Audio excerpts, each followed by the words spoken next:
Attendez. J-1 avant le match Barça contre le PSG, on a eu le droit à quelques infos. Hansi Flick en conférence de presse, c'est une compétition différente, nous jouons contre la meilleure équipe de la saison dernière. Ils ont un coach fantastique. J'aime voir leur football, c'est un gros défi pour nous mais nous avons hâte d'y être. De grands joueurs ne joueront pas demain, c'est dommage pour les fans mais c'est comme ça. Ce sera tout de même un grand match. Et en plus d'être un grand match, faudra surtout gagner car ça sera seulement la deuxième journée de la LDC. Il sera très important d'utiliser les espaces qu'ils nous offriront. Je suis heureux de jouer ce match demain. Nous apprenons chaque jour et surtout face à ce genre d'adversaire. Le plus important est le positionnement des joueurs, je le dis souvent. Nous devons jouer demain de la première à la dernière minute à notre plus haut niveau. C'est ce que j'attends des joueurs. Les mauvaises entames de match qu'on a l'habitude de voir parfois en Liga, demain il n'y aura pas le droit. Car sinon à coup sûr on va le payer cash. Essayer de marquer le deuxième but avant le premier ne fonctionne jamais. Il faudra se concentrer sur notre stratégie, un bon positionnement et une bonne maîtrise du ballon. Il faudrait être à notre meilleur niveau. Lamine est un joueur exceptionnel mais il y a d'autres joueurs comme lui dans l'équipe. Lamine doit se concentrer sur son travail pour progresser d'un cran ou deux et je le vois capable d'y parvenir. Au passage, si demain il est titulaire, croyez-moi, il sera en feu. Je n'ai pas encore décidé de la paire de défenseurs centraux de demain, j'ai la plus grande confiance et conviction en Ronald Araujo. Le problème avec Araujo, c'est du passé il y a 2 ans. J'ai une confiance absolue en Ronald.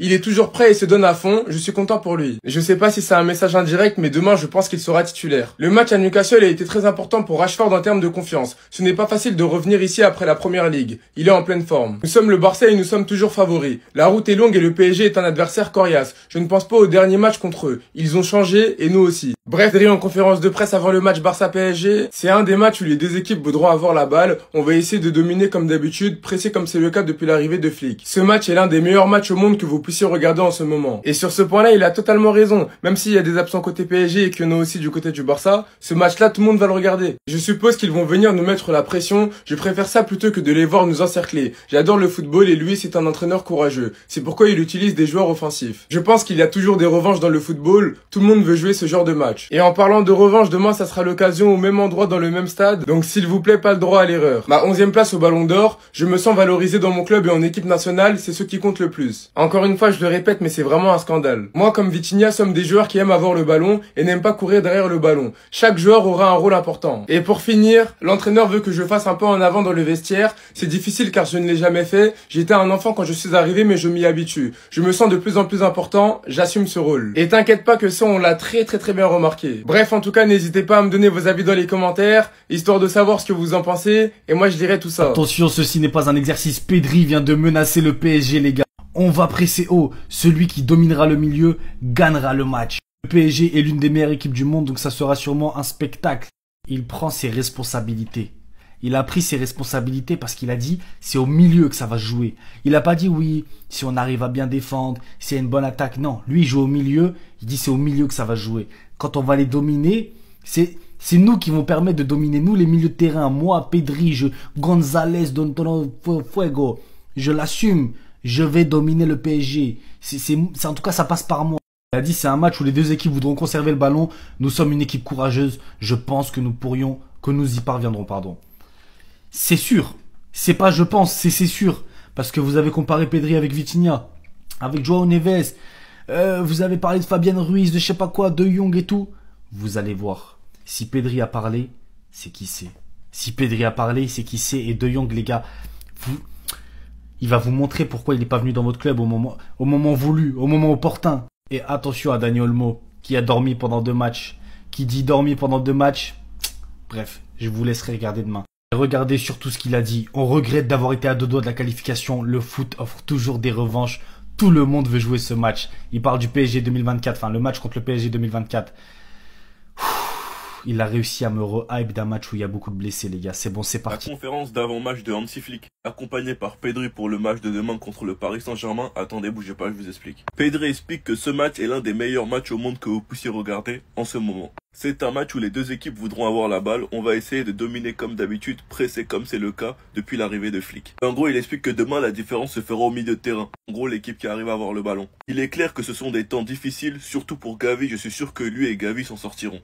Moi, comme Vitinha, sommes des joueurs qui aiment avoir le ballon et n'aimons pas courir derrière le ballon. Chaque joueur aura un rôle important. Et ensuite, Flick, c'est une compétition différente. Nous jouons contre la meilleure équipe de la saison dernière. Ils ont un coach fantastique. J'aime voir leur football. C'est un gros défi pour nous, mais nous avons hâte d'y être. Des grands joueurs ne joueront pas demain, c'est dommage pour les fans, mais c'est comme ça. Ce sera tout de même un grand match. Le plus important est le positionnement des joueurs. Je le dis souvent, nous devons jouer demain de la première à la dernière minute à notre plus haut niveau. C'est ce que j'attends des joueurs. En gros, il explique qu'il a pas encore décidé les titulaires, mais qu'il a confiance en Araujo. Le problème avec Araujo, c'est du passé. Il y a 2 ans, j'ai une confiance absolue en Ronald. Il est toujours prêt et se donne à fond. Je suis content pour lui. La même chose pour Lewandowski ou Ferran. Il a pas décidé qui sera titulaire. Mais moi, personnellement, j'attends Lewandowski, Rashford, Lamine Yamal. Quand tu regardes la story de Marcus Rashford avec UCL mode, tu te rends compte que tout va trop vite. Les gars, tout va trop vite. Et ce que Marcus Rashford est en train de vivre, les gars, c'est digne d'un conte de fées. C'est digne d'un Disney. Pour l'instant, l'histoire est juste parfaite et il est mis dans les meilleures conditions pour prouver son niveau au monde. Marcus Rashford a fait comprendre à tout le monde qu'il voulait venir au Barça depuis décembre. Finalement, il est parti en prêt à Aston Villa, car le Barça pouvait pas le faire venir avec le gros contrat d'Ansu Fati. Durant l'été, il a clairement fait comprendre que sa priorité c'était le Barça, même dans certaines interviews. Mais la priorité du Barça était Diaz et l'agent de Nico Williams avait réussi à convaincre Deco. Un deal qui a finalement capoté à la dernière minute et Diaz qui coûtait beaucoup trop cher. Il a donc signé au Barça et la légende raconte que depuis ce jour-là, il n'a pas arrêté de sourire. Parce qu'il n'y a pas un moment où on ne l'a pas vu sourire. Même sur le terrain, quand il rate, il sourit. Il est heureux d'être là. Le mois d'août passe, le Barça perd l'un de ses meilleurs joueurs. Rashford titulaire face à Valence, décisif. La première passe D au Barça pour Rafinha. Il est ensuite de retour en Angleterre au St James Park contre Newcastle.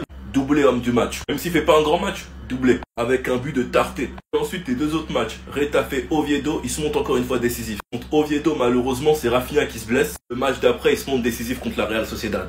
Demain, il affronte le Paris Saint-Germain. Il nous cale donc cette petite story avant le match. Et ce qui serait magnifique, c'est qu'il soit encore une fois buteur en Ligue des Champions. Enfin, vous savez les gars, c'est mercredi que j'attends Araujo pour voir s'il a passé une étape, pour voir si psychologiquement il va mieux. Reste à voir s'il sera titulaire parce qu'on voit très bien que Flick il fait beaucoup tourner, il alterne avec Kubarsi, Christensen, Eric Garcia ou bien même Araujo. Et personnellement, moi j'espère qu'Araujo soit titulaire car on pourra voir s'il a passé une étape. Car on sait tous que psychologiquement ce match ça l'a touché. Les critiques des supporters, les critiques de certains coéquipiers comme Gundogan. Après ça, à la Copa, il s'est blessé. Il est revenu longtemps après, il y avait des problèmes de contrat. On savait pas s'il allait rester, il y avait des rumeurs d'Araujo à la Juventus. Et finalement, Deco a réussi à le convaincre. Il a prolongé et il nous a hypé, il nous a teasé, il nous a prévenu. Cette saison, je serai à mon prime. Et pour l'instant, son début de saison, il est nickel. Avec Christensen en défenseur central, personnellement, je trouve que c'est l'un de nos meilleurs défenseurs. En tout cas, on l'attend mercredi. S'il est titulaire, on sait tous ce sera quoi le plan d'Enrique. Jouer sur le fait qu'il sait pas relancer, le pousser à faire des erreurs. Et je pense pas qu'il va tomber dans le piège 2 fois. En tout cas, Baldé est de retour dans le groupe. Reste à voir s'il sera titulaire ou pas.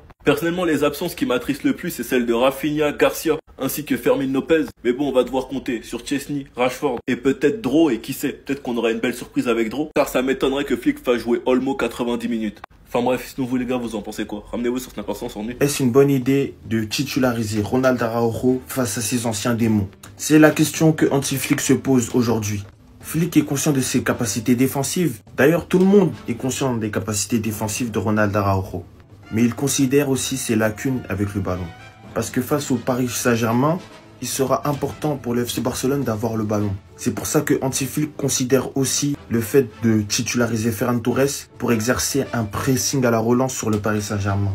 Et les gars, moi la question que je vous pose aujourd'hui, parce que vous connaissez déjà mon avis, est-ce que Anti-Flick doit titulariser Ronald Araujo face au Paris Saint-Germain? Pour ma part, je partirais plus sur une charnière centrale Kubarsi-Christensen. Pour la simple et bonne raison que Ronald Araujo serait utile par exemple face à une équipe comme City, qui a un 9 qui pèse sur les défenses, ou vas-y à Arsenal. En fait, face à une équipe qui a un 9 qui est grand et qui va peser sur la défense. Le Paris Saint-Germain pourrait aligner un faux 9 ou mettre Gonzalo Ramos qui n'est pas très dangereux. L'utilité de Ronald Araujo serait beaucoup plus amoindrie. Et Luis Enrique pourrait exercer la même tactique qu'il y a 2 ans et tout simplement laisser Ronald Araujo la responsabilité de relancer le ballon. C'était Serginho do Brasil et dites-moi ce que vous pensez de tout ça et si Anti-Flick fera les bons choix. Bao! Certains, vous êtes trop gentils avec Araujo et vous avez le pardon trop facile. Et je vais vous expliquer pourquoi avec une comparaison très simple. Petite parenthèse, oui en ce moment il fait des bonnes performances et j'en parle.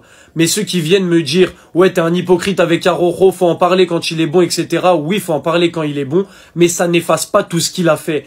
Et je vais vous prouver avec une comparaison pourquoi. Imagine t'es dans une relation amoureuse avec ta meuf, etc. Tout se passe bien, ça fait des années. Arrive un moment crucial dans votre relation. Par exemple l'anniversaire des 3 ans. Là, t'as des attentes sur ta meuf. Tu te dis, là, aujourd'hui, on va bien s'entendre. Tac, ça va être incroyable. On va passer une belle soirée pour les 3 ans, etc. Maladroite qu'elle est, elle a oublié vos 3 ans. Et en plus de ça, elle a organisé un resto avec 2 collègues de taf, qui sont 2 garçons célibataires. Mais elle y voyait pas le mal dedans. C'est une maladresse. Un peu comme celle-ci. Mais toi, ça te fout le démon. Ça te fout le démon parce que tu dis, wesh, elle a oublié. Elle a trahi ma confiance en faisant ça. On est d'accord ou pas? Au final, elle s'en excuse, etc. Et avec le temps, elle est remplie de petites attentions. Donc la confiance revient. C'est très bien. Sauf que arrive du coup un autre moment crucial de votre relation, encore plus crucial. Ça va être les 5 ans par exemple. Le resto des 5 ans. Tu dis là cette fois elle peut pas oublier, elle m'a déjà fait le coup, elle a déjà trahi ma confiance. Sauf que maladroite, elle organise un resto avec un autre collègue de taf en tête-à-tête, qui lui aussi est célibataire. Tu te dis mais là, ça fait 2 fois qu'elle trahit ma confiance. Je vais plus pouvoir lui donner.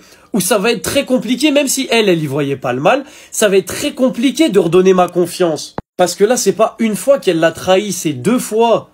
2 fois, pardonner une fois, c'est bon. Pardonner 2 fois sur 2 moments cruciaux qui se suivent, ça fait beaucoup. Sauf que certains, votre meuf, elle trahit votre confiance comme ça 2 fois, elle est remplie de petites attentions pour des matchs en championnat, là, avec des bonnes performances, et vous oubliez toutes les fois où elle a trahi votre confiance, notamment ces 2 grosses fois. Et ben, je vous vois comme ça avec Araujo. Oui, il fait des bonnes performances et oui, il faut en parler. Mais si vous croyez que c'est ce genre de bonnes perfs qui vont me faire oublier les 2 fois où ils nous ont ruiné les Ligues des Champions, il nous les a clairement ruinés, c'est très mal me connaître. Donc je vous le dis, tant qu'on n'a pas gagné une Ligue des Champions grâce à Araujo, ce ne sera jamais cicatrisé. Ce ne sera pas cicatrisé parce que ses bonnes performances en championnat n'effaceront pas les 2 fois où il nous a ruinés. J'espère que la comparaison avec la meuf vous a fait ouvrir les yeux sur à quel point vous êtes facile sur le pardon. Parce que là, en vrai, pour des matchs en championnat, vous pouvez pas me dire que ça va effacer la peine qu'il nous a fait pendant 2 ans en Ligue des Champions. Ah, vous voulez toujours parler de statistiques pour critiquer ce joueur, pour critiquer Pedri? Regardez, voilà, là des vraies statistiques de milieu de terrain, pas des statistiques d'attaquant. Pedri face au milieu de Liga en ce début de saison. Alors il est premier quasiment de partout. Premier dans les ballons touchés, premier dans les passes réussies, premier sur les passes dans le dernier tiers, premier sur les passes dans la surface de réparation, premier passe progressive, course progressive, action menant un tir, ballon bloqué, récupération de balle, distance parcourue avec le ballon. Mais qu'est-ce que tu veux en fait? Qu'est-ce que tu veux? La dernière fois, 0 passe D, 0 but, encore homme du match, sans but ni passe décisive, MVP. Et des gens qui comprennent rien à ce sport vont juger sur des stats qui ne sont même pas des statistiques de milieu de terrain. Ça nous dit ouais, il met pas de doublé, il met pas de triplé, il marque pas beaucoup de buts. Mais qu'est-ce que je m'en fous? Mais qu'est-ce que je m'en fous? Si vraiment pour de vrai tu regardes les matchs de ce joueur, t'oserais même pas le critiquer une fois. Tellement il marche sur l'eau, tellement il est au-dessus de tout le monde. C'est très rare les gars qu'un joueur, il finit autant homme du match sans but, sans passe D. Surtout dans la génération d'aujourd'hui, où les statistiques sont mis en avant hardcore. Le mec, tellement il est fort au football, il prend des trophées de MVP chaque match. Là, je vous ai montré les statistiques de Pedri au milieu. Et le plus important, c'est que c'est un joueur incroyable à voir jouer. C'est un joueur frisson. C'est même pas un joueur frisson, c'est un joueur frisson. Il te donne des frissons sur le terrain.